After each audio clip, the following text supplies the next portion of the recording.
Hey everyone, nice to see you again. This time I want to talk with you about meditation. Yes, meditation. Um, a lot of people were asking me about lots of aspects related to meditation. I'm not a meditation guru or expert, or have I been doing this my entire life? No. I started with meditation last year and I haven't been frequenting on it, like on and off, on and off. And then I started again from the 1st of December. And because of my openness and my interest to learn more and more and dive deep into that, I have learned more. So I would like to share with you some aspects related to meditation. First of all, there is something important that I need to raise your awareness about. That during our daily lives, everyday life, when we are all the time in this analytical mind about what's going on, what's happening, what are the problems affecting us, and you're thinking all the time, you have those beta brainwaves. It's the analytical mind. You are always on. You're always thinking about what's going. Even subconsciously, when you think you're not thinking, you're still there. You're still in this beta brainwaves, the analytical mind. And this analytical mind puts you in the survival mode, in the fight or flight mode. You know that we as human beings, or even animals in general, when they are faced by some sort of threatening factor, for example, a deer in the field, and it sends some threat from the outside, a lion is going to prey on it.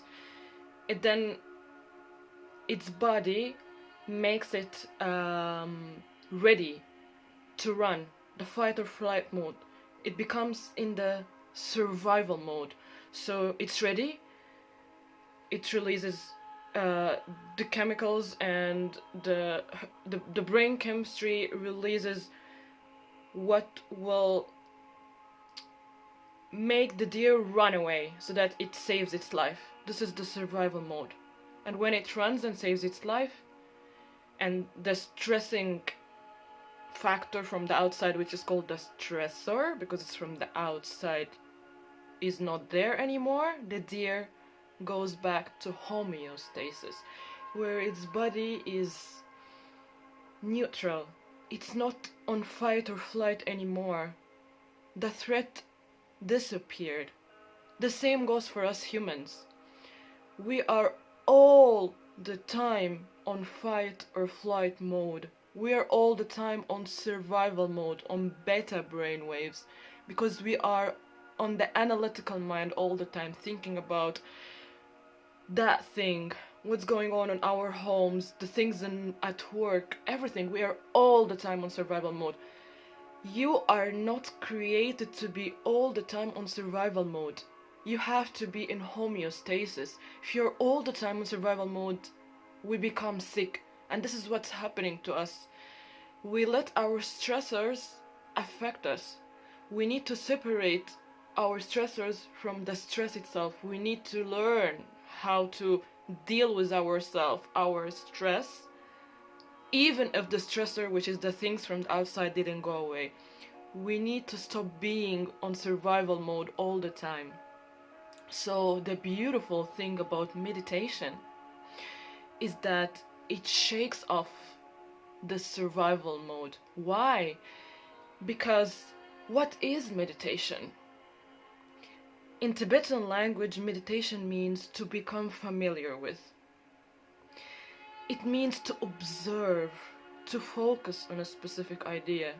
It's not necessarily meaning this religious or highly spiritual Hindu-like shape of photos that we are familiar with related to meditation, and that you are in this, I don't know, Meditation is to observe oneself, is to become familiar with a specific idea, is to train oneself, is to practice and to focus and to be mindful of a specific idea and separate yourself from any external factors.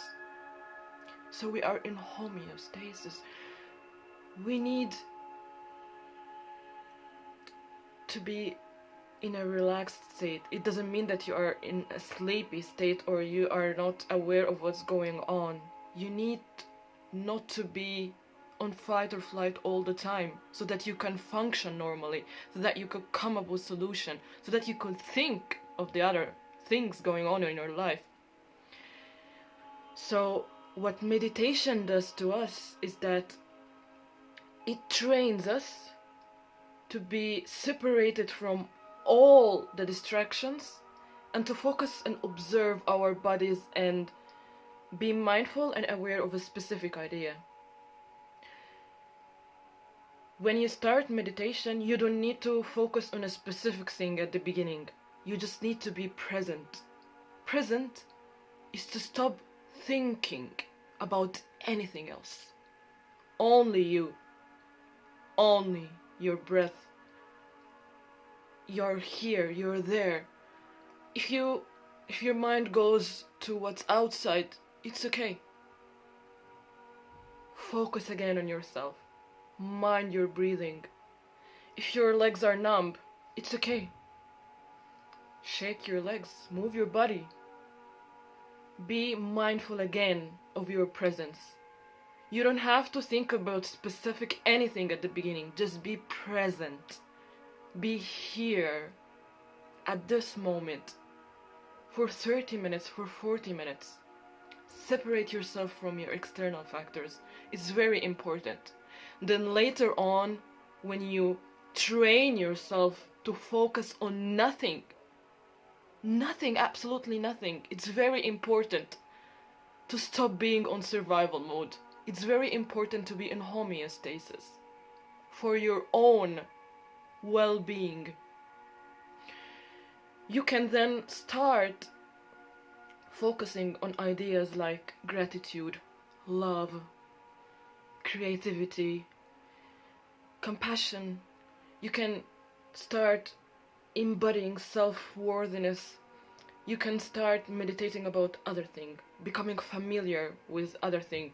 You can start thinking about what you want to change, what aspects you don't like, and how you want to change them.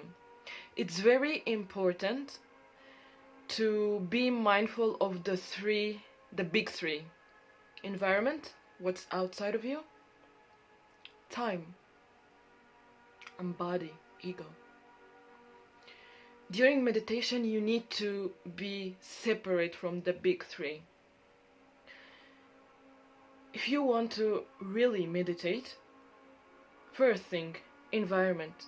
You need not to be distracted with your external environment. Find a place at your home where you can be with yourself, not distracted by the sounds and the noises outside. Maybe choose a time that you're not cooking or somebody is not cooking, so that you're not distracted by odors. It doesn't have to be your bedroom. It just needs to be a place where you know you will not be distracted by the external environment. You can wear a blindfold if you want. Also, mind the associations. For example, if you feel like you go to sleep when you're meditating because you're meditating on your bed, don't meditate on your bed. Why? Because bed means sleeping, right?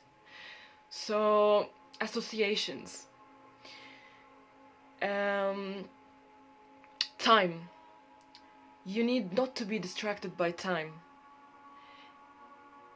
There are two good timings for meditation. Either when you first waking up, because you're still in those alpha brainwaves when you are still relaxed and not in the analytical mind, and the beta brainwaves, or before going to sleep because you are in this alpha brainwaves because you are in the mood of sleeping, you are relaxed. However, you can choose the most convenient timing for you. And you need not to be distracted by time. So you could, for example, set the timer so that you will not be thinking about what time is it, how long is it gonna take me. If you think you will be worried about the time, maybe get up a little bit earlier so that you could meditate. Or yeah, also about your external environment, it's better to switch off your phone or put it on the flight mode so that you will not be minding your phone all the time. It's very important that you are really secluded from your external environment and not distracted by time. And then the third thing is you. You will be thinking about other things. Try to be present. Focus on yourself, your breath. Try to be aware who's doing the thinking. Your subconscious, what are you thinking about? Are you here right now? Or your thoughts are wandering everywhere? Think who is doing the thinking and be in control. Do not let your subconscious do the thinking. Think about what you're thinking and focus on what you want to focus on. Being here. Here at this moment, you're here. You're not in your past. You're not projecting to your future. Your body is here.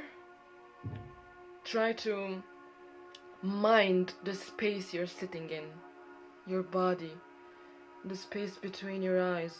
The space between your ears. Your body. Your body in the space of the room you're sitting in space. Your body in the room, and the room in the building in space. Focus on your body.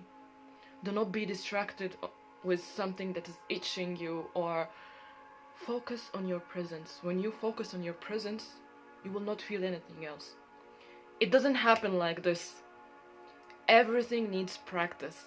If you really want to be in this, do it one day, second day, third day. How do you build a habit? It's exactly like driving.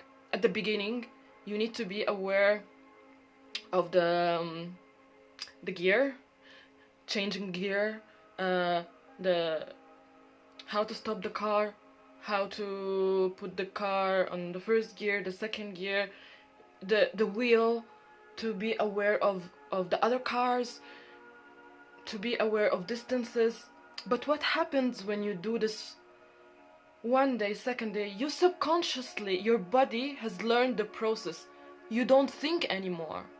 You go, you open the car, you sit, you switch on the car, you put gear one, you go, you know how to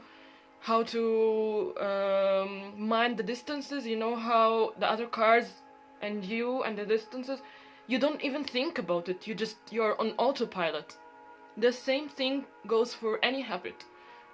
Learning how to cook something, learning how to do anything, learning a new language, everything is the same at the beginning. How to learn is that you practice and practice and practice, and you are building neurocircuits. And then your body memorizes the process, and it becomes you on autopilot. So meditation is to observe oneself, is to become familiar with the new habit you want to become as yourself. And it's very beautiful. Actually, at some point you don't even need to close your eyes when you're meditating. You can even meditate while walking. You can chant. Do it however you want, but the first and the most important thing in your daily life, separate yourself from the big three. try not to be on survival mode all the time. It's very important for the well-being. Thank you for listening.